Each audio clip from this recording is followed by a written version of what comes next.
iniciar, empezaremos en qué manera el régimen nazi engañó a las masas.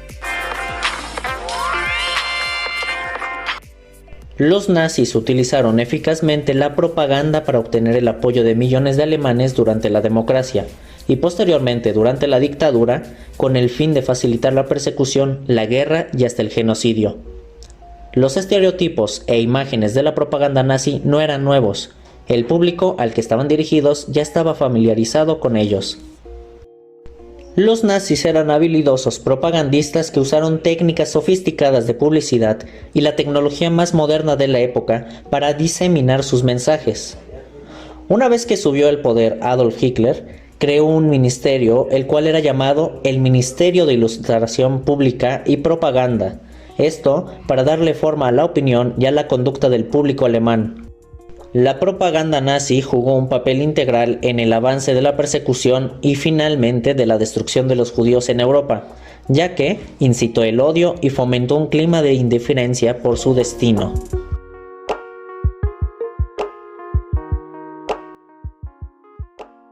Después de que los nazis tomaron el poder en 1933, Hitler estableció un ministerio del Reich para ilustración pública y propaganda, a cargo de Joseph Goebbels.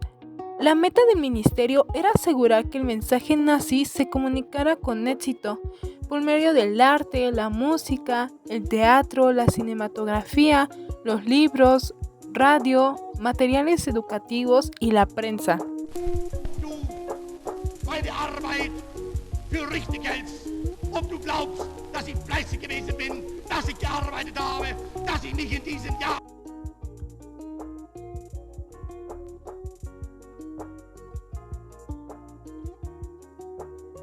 Había varios públicos para la propaganda nazi.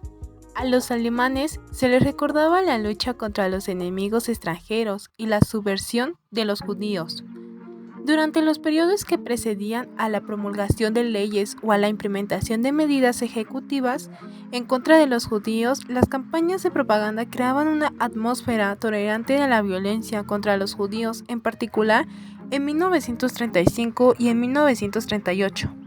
La propaganda también fomentaba la pasividad y la aceptación de las medidas propuestas contra los judíos, ya que estas parecían mostrar que el gobierno nazi intervenía y restablecía el orden.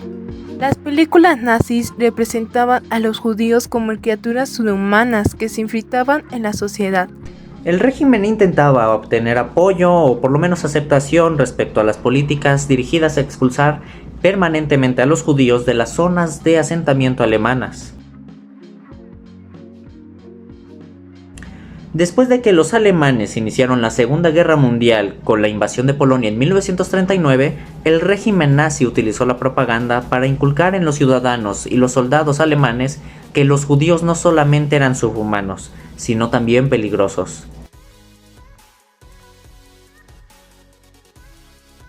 Implementación del asesinato masivo de los judíos europeos por medio de la solución final, los oficiales de las SS, a cargo de los centros de exterminio, obligaban a las víctimas del Holocausto a mantener el engaño necesario para deportar a los judíos de Alemania y la Europa ocupada, sin que hubiera dificultades.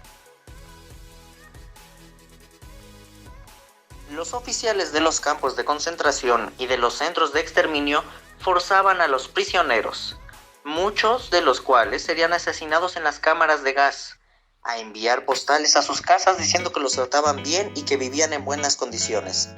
De esta forma, las autoridades de los campos usaban la propaganda para cubrir las atrocidades y el asesinato masivo.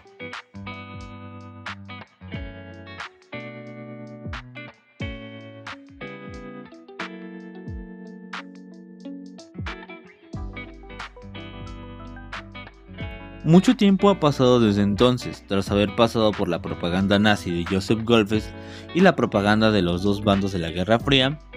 Este concepto se ha ido revistiendo de un halo negativo, que se refiere fundamentalmente a mentiras interesadas, generalmente proporcionadas por determinados sistemas de control social y para intentar manipular la opinión pública.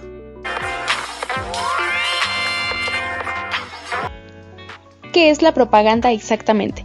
El Instituto de Análisis de Propaganda de Estados Unidos la definió como la expresión de una opinión o acción por parte de individuos o grupos deliberadamente diseñada para influir en las opiniones o acciones de otros individuos o grupos con referencia a fines predeterminados. Por tanto, la propaganda radica en la difusión de información de naturaleza sesgada o engañosa que se utiliza para promover o publicitar una causa o punto de vista político en particular, con el objetivo de influir sobre la opinión pública y especialmente de los individuos. La propaganda tiene un doble objetivo. Por una parte, intenta configurar la visión de las personas respecto a determinado tema, ofreciendo una interpretación sesgada. Por otra parte, intenta empujar a estas mismas personas a la acción para que cambien su mundo y apoyen a ciertas ideas. La Asociación de Psicología Americana indica que la propaganda usa poco las técnicas que ayudan a las personas a gestionar de manera inteligente su conducta, y apuesta más por aquellas que inducen al individuo a seguir sus impulsos emocionales y no racionales.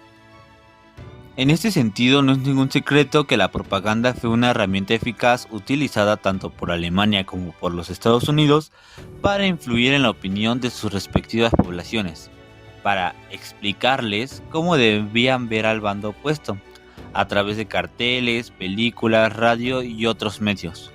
Los gobiernos influyeron en la población para que apoyaran a sus causas. Con la llegada de las redes ha puesto un cambio de paradigma y una verdadera revolución, dejando a un lado los instrumentos tradicionales que durante décadas nos han acompañado en Internet. Con los videos y diversos formatos de difusión somos testigos pero también protagonistas de un novedoso y disruptivo escenario, en el que tanto los agentes han llegado a descubrir una nueva vía para llegar al consumidor.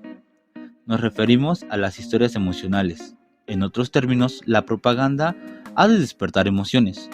En la actualidad, numerosos anunciantes recurren a propuestas de índole ciertamente creativas en las que cuentan historias sin verse condicionados por el tipo propio del medio. Además, recurren a mecanismos tanto de formato como de contenido para que la información que se exhibe sea un fenómeno viral.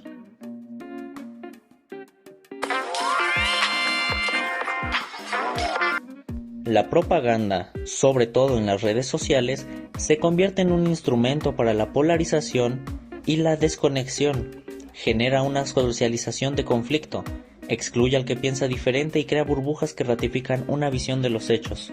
Esto, como resultado, hace que se rompa el diálogo, desaparece el pensamiento lógico y vence la propaganda. ¿Cómo la propaganda desactiva nuestra capacidad crítica? El psicólogo E. Bruce Goldstein cree que la propaganda actúa a través del priming, que se conoce cuando la presentación de un estímulo cambia la forma en la que una persona responde a otro estímulo. De hecho, la ciencia ha confirmado que cuando nos exponemos a afirmaciones que hemos leído o escuchado con anterioridad, es más probable que las califiquemos como verdaderas. Es lo que se conoce como efecto de la verdad inducido por repetición. En realidad, cuando escuchamos una historia o punto de vista que se alinea con nuestras creencias, es menos probable que lo cuestionemos. No hay disonancia cognitiva. Incluso es probable que nos sintamos bien porque tenemos la confirmación de lo que pensábamos. Como resultado, no comprobamos esa información porque creemos que ya es correcta. Esta trampa en la que caemos se produce debido a un proceso complejo a nivel cerebral. Nuestro cerebro cuenta con una red de control ejecutivo, que es la principal responsable de nuestra actitud crítica y del pensamiento. Sin embargo, una investigación realizada en la Harvard Medical School reveló que el miedo, como el temor a los extranjeros, inmigrantes o quienes sean diferentes a nosotros, puede desactivar esta red. En otras palabras, el miedo hace que a nuestro cerebro le resulte más difícil de pensar más de manera crítica y objetiva, por lo que son preferidas para la propaganda. Es más difícil detectar información falsa y somos más vulnerables a las mentiras o manipulaciones. Esto a través de lo que vemos a través de la propaganda, el temor que nos causa saber si hay un conflicto o una posible guerra, nosotros nos bloquea, hace que nosotros nos dejemos llevar por lo que estemos viendo sin antes informarnos. ¿Te has dado cuenta de cómo intentan manipularte por WhatsApp? Probablemente hayas recibido algún mensaje de este tipo o de este otro. Es posible que te haya generado algún tipo de alarma y se lo hayas reenviado a tus contactos. Si es así, caíste en la trampa. Esto es una técnica de propaganda negra. No sabemos quién está detrás, si es un partido político, una organización o un medio de comunicación. Pero como lo manda una persona de confianza, nos lo creemos. Cuando te llegue un mensaje reenviado muchas veces, desconfía. Cuando en el mensaje no aparezca la autoría, desconfía. Cuando el mensaje no lleve un link a un portal serio, desconfía. Posiblemente sea propaganda negra.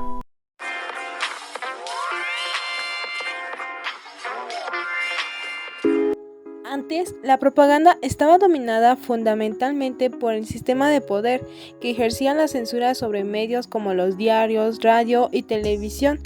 En la actualidad, Internet y las redes sociales han cambiado este control, convirtiéndose en un megáfono para que se escuchen más voces discordantes, teniendo en cuenta que puede ser más fácil que nos puedan llegar información falsa y nosotros sin saber qué estamos consumiendo de verdad. En la década de 1920, el publicista y relacionista público Edward Bernays desarrolló un método destinado a manipular a la opinión pública. La clave estaba en el estudio de la conducta de las masas, investigar las creencias, los prejuicios y las emociones para direccionarlas en determinado objetivo.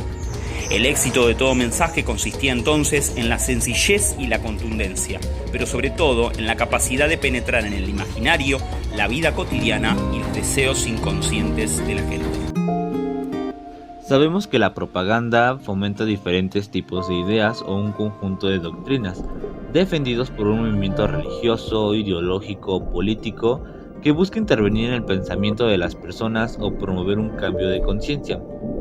Esto lo podemos ver fácilmente reflejado en las campañas del cuidado al medio ambiente, dando a conocer el daño que causan los materiales hechos a base de plástico mediante un video mostrando el peligro que este puede ser para las tortugas, focas, peces o incluso para el mismo ser humano, afectado por su consumo, claro, con el fin de hacer conciencia, disminuyendo el uso y fomentando el reciclaje de este. En ese contexto ha surgido una nueva forma de manipular la opinión pública, la propaganda participativa o propaganda entre pares.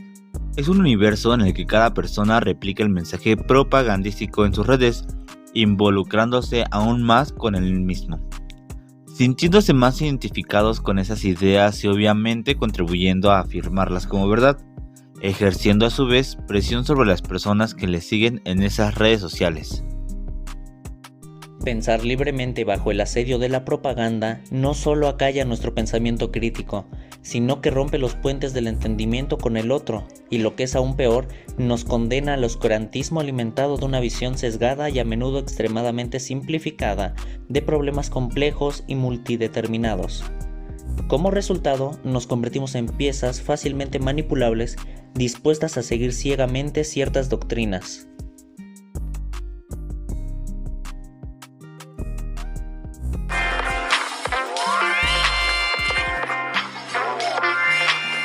Donald Trump se ha convertido en el primer expresidente de los Estados Unidos en la historia en enfrentar acusaciones penales, y es que el pasado 4 de abril del año en curso, a Donald Trump se le llamó a un tribunal en Manhattan por algo que él mismo había predicho de cierta manera, ya que a través de su red social llamada Truth y también por medio de la plataforma X o Twitter anteriormente, publicó una serie de estados en los que se mencionaba que podría ser arrestado al siguiente martes 11 de abril.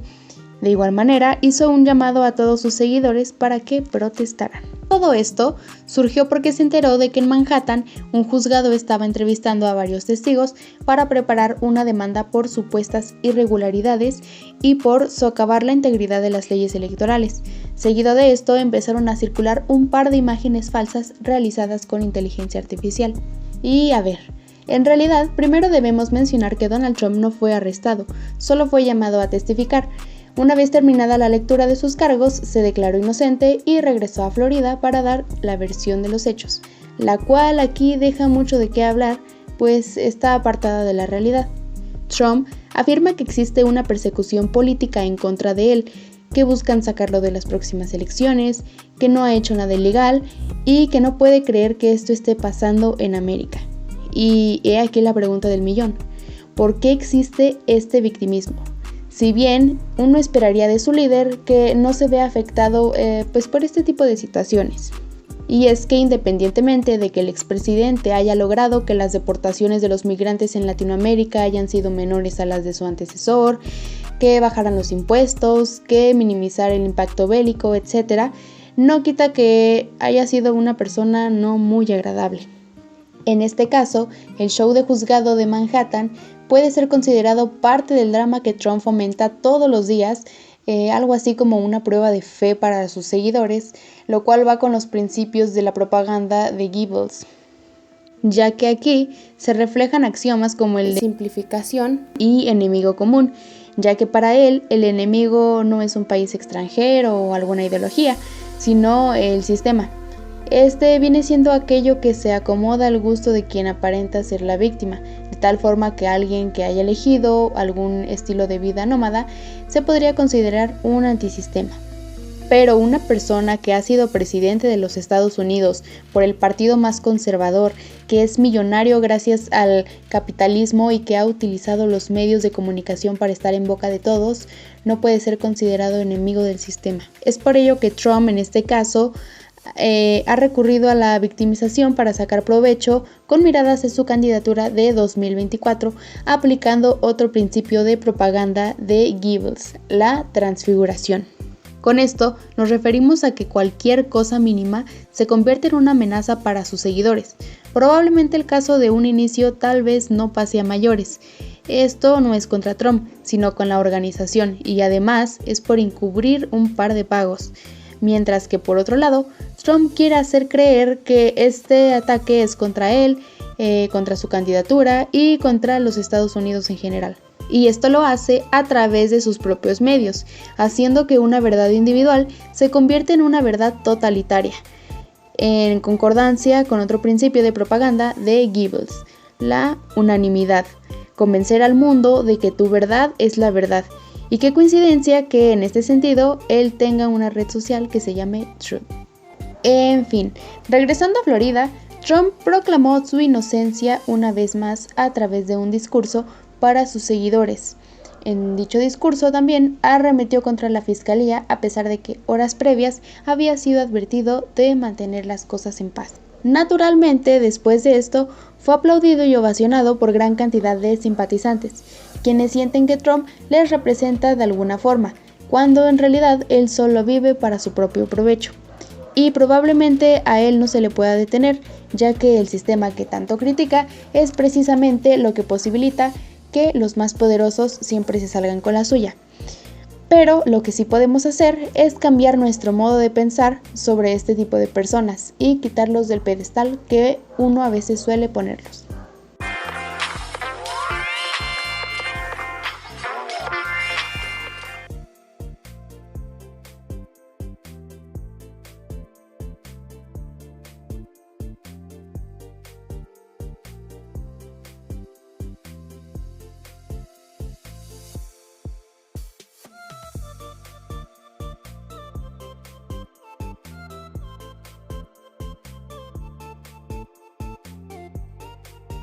Para escapar de la propaganda necesitamos activar nuestro pensamiento crítico y desactivar nuestros miedos. Asumir que cualquier medio podría estar difundiendo propaganda. Cada vez que alguien nos diga qué pensar y de qué lado estar, debería activarse una alarma. Cada vez que el discurso público se vuelca es un único sentido. Deberíamos sospechar y sobre todo, para escapar de la propaganda no solo debemos pensar que somos inmunes a ella.